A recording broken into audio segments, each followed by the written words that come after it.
गणगौर व्रत कथा। एक समय की बात है, भगवान शिव और देवी पार्वती नारद मुनि के साथ पृथ्वी भ्रमण पर आए। उस दिन संयोग से चैत्र मास की शुक्ल पक्ष की तृतीया तिथि थी। इस तिथि को गौरी तृतीया के नाम से भी जाना जाता है। जब ग्रामवासियों को पता लगा कि भगवान शिव देवी पार्वती के साथ गांव में पधारे हैं, तो गांव की निर्धन महिलाओं के पास जो जल, फूल और फल उपलब्ध था, लेकर भगवान शिव और देवी पार्वती की सेवा में पहुंचे। देवी पार्वती और भगवान शंकर उन निर्धन महिलाओं की सेवा और भक्ति भाव से आनंदित हुए। देवी पार्वती ने उस समय अपने हाथों में जल लेकर उन निर्धन महिलाओं पर सुहाग रस छिड़क दिया। देवी पार्वती ने उन निर्धन महिलाओं से कहा, तुम सभी का सुहाग अटल रहेगा। उन निर्धन महिलाओं के जाने के बाद उस गांव की धनी महिलाओं की टोली हाथों में विभिन्न प्रकार के पकवान सजाकर शिव पार्वती की सेवा में आई।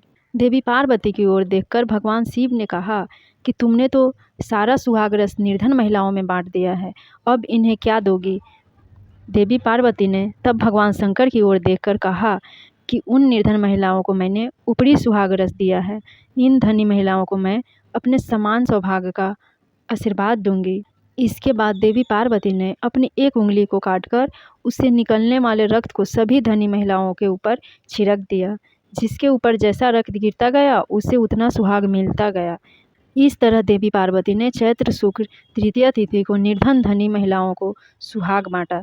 इसके बाद देवी पार्वती भगवान शिव से आज्ञा लेकर नदी पर स्नान करने चली गई। स्नान के बाद देवी पार्वती ने बालू के ढेर से एक शिवलिंग तैयार किया और उसकी पूजा की। पूजा के बाद देवी पार्वती ने शिवलिंग की प्रदक्षिणा की। इसी समय उस शिवलिंग से शिव जी प्रकट हुए और देवी पार्वती से कहा कि आज के दिन यानी चैत्र शुक्ल तृतीया के दिन जो भी सुहागन महिलाएं शिव जी और गौरी पूजा करेगी, उसे अटल सुहाग प्राप्त होगा। इधर शिव जी की पूजा करते हुए देवी पार्वती को काफ़ी समय हो गया, तो वह लौटकर वहां आई जहां पर शिव जी विराजमान थे। देवी पार्वती से भगवान भोलेनाथ ने पूछा कि काफ़ी समय लग गया आने में।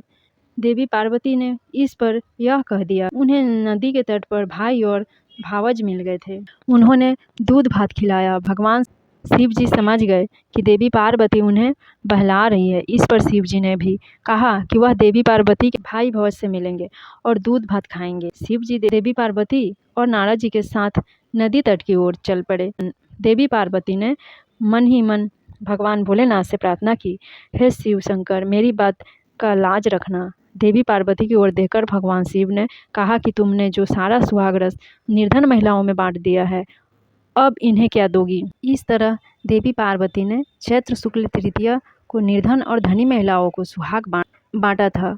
इसके बाद देवी पार्वती भगवान शिव से आज्ञा लेकर नदी पर स्नान करने गई। स्नान के बाद देवी पार्वती ने बालू के ढेर से एकत्रित शिवलिंग तैयार किया और उसकी पूजा की। पूजा के बाद देवी पार्वती ने शिवलिंग की प्रदक्षिणा की।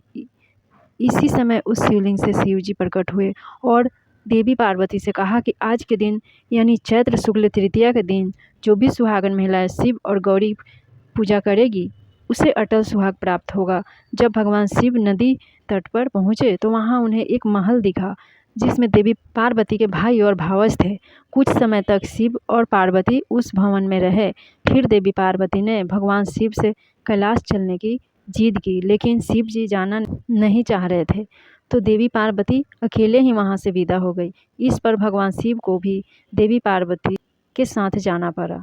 अचानक से भगवान शिव ने कहा, उनकी तो माला वहीं भवन में रह गई है। नारद जी को शिव जी ने माला लेने के लिए भेजा। नारद जी जब नदी तट पर पहुँचे तो वहाँ न तो भवन था, न देवी पार्वती के भाई भवज थे। उन्हें एक पेड़ पर भगवान शिव का माला लटकता मिला। नारद जी माला लेकर शिव जी के पास गए और माला देकर बोले, प्रभु यह कैसी माया है। जब मैं माला लेने गया तो वहाँ पर भवन नहीं था, बस जंगल ही जंगल था, एक पेड़ पर माला लटकता मिला। इस पर शिव पार्वती मुस्कुराए और बोले कि यह सब तो देवी पार्वती की माया थी। इस पर देवी पार्वती ने कहा कि यह मेरी नहीं, भोलेनाथ की माया थी। नारद जी ने कहा कि आप दोनों की माया आप दोनों ही जाने। आप दोनों की जो भक्ति भाव से पूजन करेगा, उनका प्रेम भी आप दोनों जैसा बना रहेगा। नमस्कार।